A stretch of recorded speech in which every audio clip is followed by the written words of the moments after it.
नमस्ते हजुरहरू काठमाडौँ बुढा नीलकण्ठ अन्तर्गत कपन खहरे खोला देखिराख्नु भएको छ र यस खोलामा करिडोर बनाउने काम भइरहेको छ। तर यस वर्षाले गर्दा यस खोलामा करिडोर बनाउने काम निकै नै ढिलासुस्ती भएको हो र काम गर्नले निकै नै अवरोध भइरहेको छ।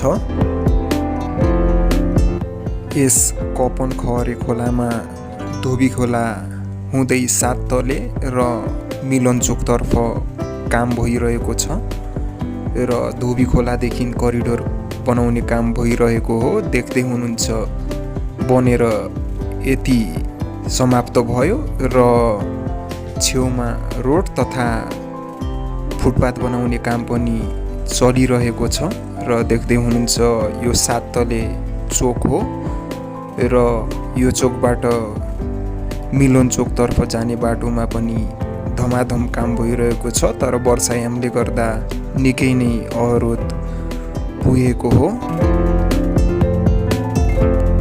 यस कपन खहरे खोला नजिकै बस्ने स्थानीयहरूको भनाइअनुसार गत वर्ष तथा पहिला यहाँ निकै नै डुबान हुने गर्दथ्यो, किनभने हिम पाइपबाट पानी सम्पूर्ण पास हुँदैन थियो।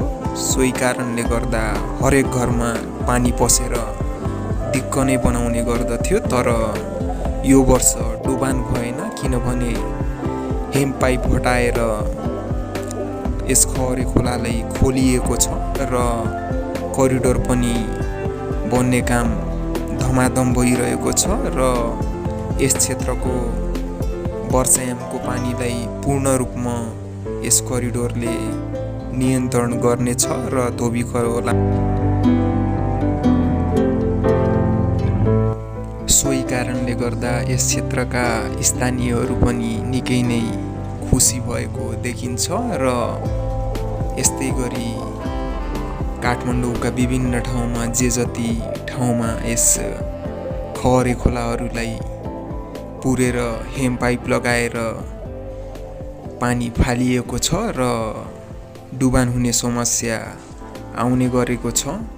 यस्तो ठाउँहरूको पनि निर्माण चाँडोभन्दा चाँडो हुनु अत्यन्तै आवश्यक रहेको छ।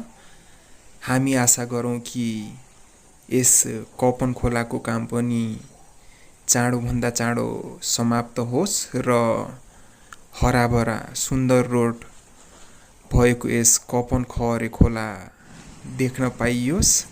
साथै हजुरहरू यस हाम्रो भिडियो कहाँबाट हेर्दै हुनुहुन्छ, हाम्रो भिडियो हजुरहरूलाई कस्तो लाग्छ, विभिन्न विषय तथा यस कपन खहरे खोलाको विषयमा पनि कमेन्ट मार्फत जानकारी गराउन सक्नुहुन्छ। साथै हामीलाई लाइक, सब्सक्राइब अनि सेयर गरिदिनु होला, जसले गर्दा नयाँ नयाँ भिडियो बनाउन हामीलाई यो हौसला मिल्ने गर्दछ। यस भिडियो पुरा हेर्न अनुरोध गर्दछु र भिडियो हेर्नु भएकोमा हजुरहरूलाई धेरै धेरै धन्यवाद।